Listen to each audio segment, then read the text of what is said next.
Good afternoon, everyone. I'm Captain Eric Busho with the Ventura County Sheriff's Office. This morning, we began day 6 of the search operation for Naya Rivera. And as you know, this morning, we recovered a body out of the lake.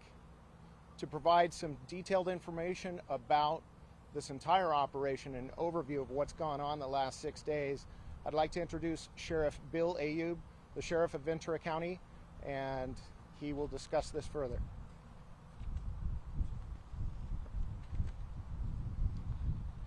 Well, good afternoon. Thank you for being here with us today. As you know, since last Wednesday, we've been here at Lake Piru searching for Naya Rivera, who was reported missing. Each day we've utilized dozens of personnel on watercraft and helicopters with unmanned aerial systems and on shore, conducting a methodical and comprehensive search. Today our search teams have recovered a body in the lake.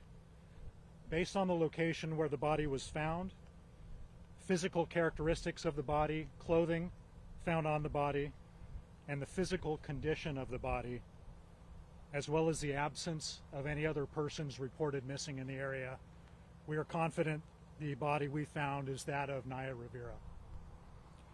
She was found in a northeastern portion of the lake, near the surface of the water.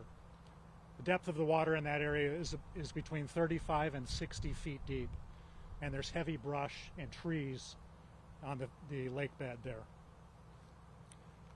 As you can imagine, it has been an extremely difficult time for her family throughout this ordeal. As fathers, mothers, sons, and daughters, our hearts are with them, and we share in their grief for Naya's loss. We've been in direct contact with the family throughout this entire time, and we've kept them updated on the progress of our search efforts throughout. Our hearts also go out to Naya's many friends and fans who have been holding out hope for the best over the past few days. Detectives from our Major Crimes Bureau began working this case from the onset. Their work on this case revealed there was no indication of foul play and no indication this was a suicide. Moving forward, Naya's body is being taken to the Ventura County Medical Examiner's Office in Ventura, where an autopsy will be performed and a positive identification will be made through the examination of dental records. And just to share with you a recap of this incident and our response to it, on July 8th, 2020, last Wednesday, Naya Rivera came to Lake Piru and rented a pontoon boat at the dock. She and her 4-year-old son left the dock at approximately 1 p.m. and headed toward the northern portion of the lake. We identified specific areas they visited that day by looking at the shoreline features in the background of FaceTime videos when she was chatting with family members while out on the lake. We know from speaking with her son that he and Naya swam in the lake together at some point during their journey. It was during that time that her son described being helped into the boat by Naya, who boosted him onto the deck from behind. He told investigators that he looked back and saw her disappear under the surface of the water. Naya's son was later found asleep on the boat, which was adrift in the northern portion of the lake known as the Narrows, when a leasing agent searched for the watercraft, which was overdue for return. The young boy was wearing a life vest when he was found, and he was wrapped in a towel. An adult-sized life vest was found on the boat.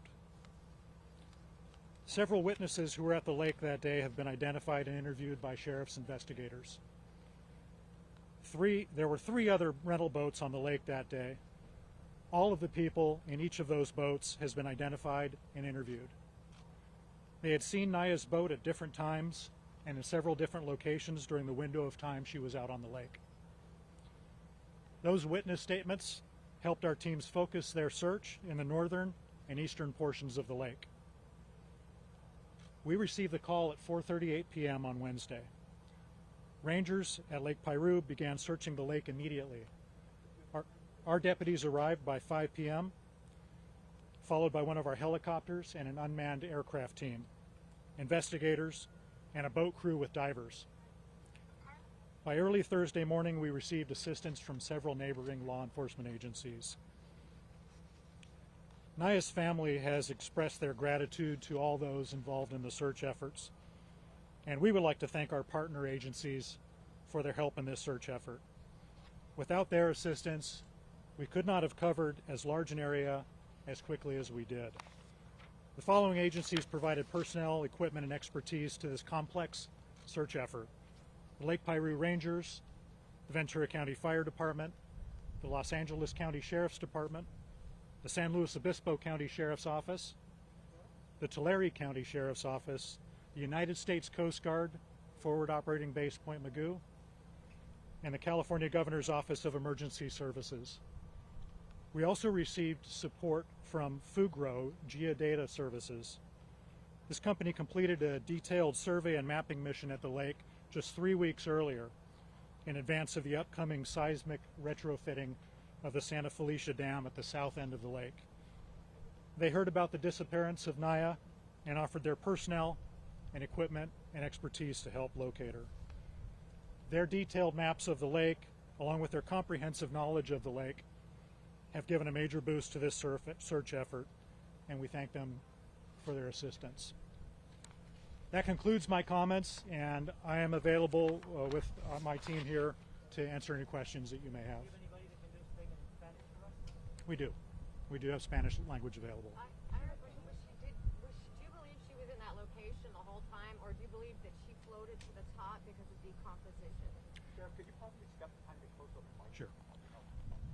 We do believe she was in that area when she went swimming, based on our conversations with her son, the information that we had from the witnesses in the area. The search effort had been focused in that area. As I mentioned, there's heavy brush, 15 to 20 feet in height, that had grown when the lake was drier. That was an empty canyon, tributary into the lake itself, and so you had a lot of growth that sprung up there. When the lake refilled with water, that growth remained and made it very, very difficult for divers, for our sonar operators, and for our searchers to search that area. We did focus on that area. We had our entire dive team scouring that area yesterday, and they were not able to find her. We believe she was concealed within some of the shrubbery on the floor bed of the lake. Did she float to the top, though, because so she came to the surface? Yes. Okay. Yeah. Any indication of injury or tears to her clothing that may provide some insight to what happened? There is a detailed examination of the body yet to take place, but the initial examination from the medical examiner's office does not reveal anything that makes us suspect there's any sort of foul play involved. Sheriff, and based on the information, you probably said this again, but I just want to reiterate, she did not fall off the boat, she went for a swim.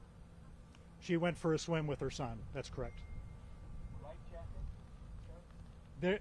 The body does not have a life jacket. There was an adult-sized life jacket in the pontoon boat that she had rented. Which agency was it? One of the search and rescue or your BCSO boat, dive boat that found her today? It was rescuers involved with the operation. The individuals that happened to find her today were Lake Piru Park Rangers. And what was the position of the body this morning when you found the body? The condition or position? The position and condition, both things. I'm sorry, are you saying condition? Position and condition. The body was floating near the surface of the water. Facing up, facing down. I don't have the specific information as to whether the body was facing up or down. The body looked as though it had been in the water for several days. Was there any indication from family or friends whether she knew how to swim? I don't have that information. Yeah, I'm sorry. What time did they find her again? I'm sorry, I know you said it. What time was it this morning? About 10 afternoon. 10 after 9? About 9:10. So, Sheriff, the sign over there says no swimming. So is swimming allowed here or not? I know this is a lake, so Swimming is allowed in this lake, and it's typically what we see at this lake is typically watercraft recreation. Not a whole lot of swimming, but it is allowed. sign says no swimming. That's right here at the pier near the dock. Can you tell us anything about her family's visit to the lake this afternoon? Her family's visit? Her family has been at the lake every day, holding out hope and communicating with our investigators and our staff. We've been in constant communication with them, and we've given them information before making it publicly available. And the visit today, we saw them leave the boat, believing it to be her parents. Yes, that's right. They were just taken out to see where she was found. Yes. The state of the body in terms of decomposition over the course of the last 5 days, how much does that complicate the future autopsy? The medical examiners trained and well prepared to examine bodies in various states, from burning to water damage to advanced decomposition. It does complicate things a little bit. In this case, there's decomposition that takes place. It's a natural process. It's actually part of the reason we were able to find her today. The body fills with gas, becomes more buoyant, and then surfaces on its own. So I don't anticipate there'll be any problems conducting a post-mortem autopsy. Sheriff, you indicated that according to your knowledge, she went for a swim with her son. Do we know how he was able to make it back into the boat, and how come she didn't, if that is the case? It would be speculation to say at this point. There are a lot of currents on the lake that appear particularly in the afternoon. We believe it was mid-afternoon when she disappeared. The idea perhaps being that the boat started drifting, it was unanchored, and that she mustered enough energy to get her son back onto the boat, but not enough to save herself. But we know as a fact that the son went into the water. Yeah, the son was in the water, yes. You can get somebody who can talk to us in Spanish. We do have a Spanish interpreter. Are there ladders on those rental boats? I can't. There are ladders on the boats, yes. They're designed for swimming. Okay. All right. Thank you very much. Thank you, everybody. That concludes the press conference. Yeah, we're going to get you taken care of for Spanish media. Do you want to do that up here, or? That'd be easier, bro. Okay. Yeah. Do you want to come up? Just let them know your name's Scott. Sorry, I need to grab my